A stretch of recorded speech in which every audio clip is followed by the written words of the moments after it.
We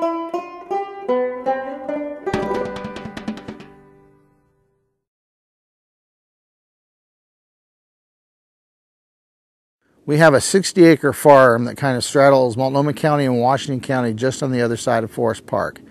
And my dad started buying the property in 1941. And what we've tried to do is convert this into a nature-friendly, organic certified farm. Greg manages a 60-acre farm located just 5 miles northwest of downtown Portland. He raises certified organic chicken, eggs, and grass-fed beef cattle. There's a lot of advantages to grass-fed beef because cattle were designed to eat grass. That's what they do. Anything else you feed them may make them weigh more, but it also makes them sicker. And folks say it has a definitely different flavor. But our animals are healthier and happier, we believe.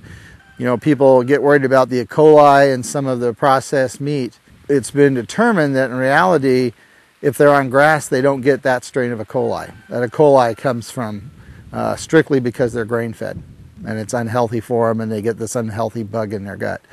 So they even figured that if you take them off of the grain for 6 weeks and put them on grass, you can get that meat so that it doesn't have the E. coli in it anymore. It washes out of their system. Unfortunately, that's akin to putting the animal on a diet for 6 weeks before you sell them, and you want them to weigh as much as possible. And so, unfortunately, that's the cure, but nobody wants to do it. So the few guys that are doing grass-fed are the ones that we think are doing it right. The Malinowskis market their products at a nearby farmer's market and by word of mouth. We only process the animals when they've had a chance to be out on fresh grass for a while because, you know, dried grass is good, just like dried vegetables is good, but, you know, everything's at its peak when it's fresh. So as they start to get out on the hills, March, April, May, then we graze them usually until sometime in June, and then the first batch go away to be processed. And then what we'll do is graze the rest during the summer, and usually around September, October, then another batch go, so that they're not just on hay when they get processed. We raise all of our own calves here. The only animals that come in and out are a new bull every 3 or 4 years to kind of restore the bloodline a little bit. Can you tell me what breeds you have here with the cattle? Some of the cattle's bloodlines go back 50 or 60 years. At this point, most of them are black, and that's because we started putting Black Angus back in the herd about 12 years ago. Prior to that, they were Simmental, which is a red with a white face. Like the Herefords have an all-white head. You see the red kind of comes down to the cheeks on some of these guys, and that's the Simmental with them. Simmentals have long legs and long bodies and not terribly fat. The Angus carry a little more weight on them, and so we put a little Angus mix in there. Our next move is to go ahead and start putting some Piedmontese in. And some of them do, you know, you do individual. If you've got a cow that has really good calves, you keep her a long time. If you have a cow who has animals that don't thrive, or for instance, if a cow loses a calf, she generally is on the truck out the next year. Yeah. But yeah, you know, that's the other thing, mothering instincts.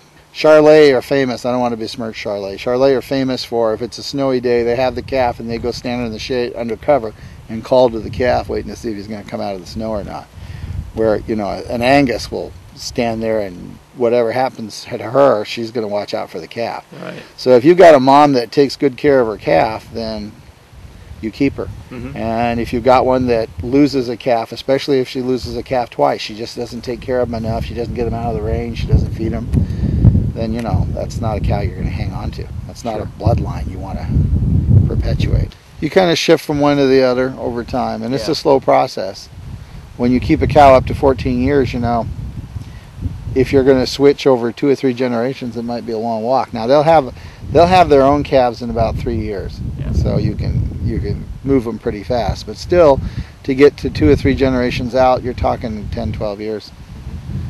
And some cows have calves real easily, some don't. If you've got a cow that you always have to pull the calf, that's probably not one that you want to keep in the bloodline.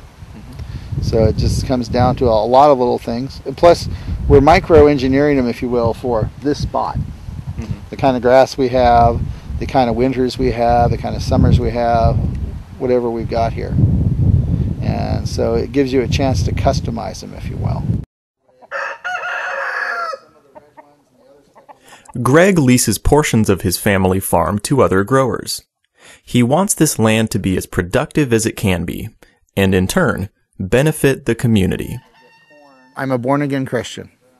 God did not give us this wide, bountiful levels of different kinds of food for us to poison them to the point that they're mostly safe if you don't eat too much. And I want to be able to have the kind of food and the kind of produce that if you eat too much, the worst that'll happen is you get fat. And it's not going to like give you cancer or do something else to you. And a lot of the things that are out there, hormones and stuff, are all about punching the weight up. And hopefully there's not enough residue left to hurt you. And the bottom line is, I want to be able to have a kid walk through here and eat whatever he finds, just fresh, peas straight off the vine, corn straight off the cob, no cooking necessary, no washing necessary, without having them to worry or me to worry about what they're going to get into. The fact that we would keep the land in production means it'll be available production for the next generation after us.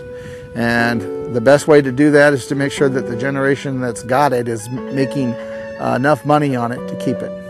At this point, this is kind of what keeps us going.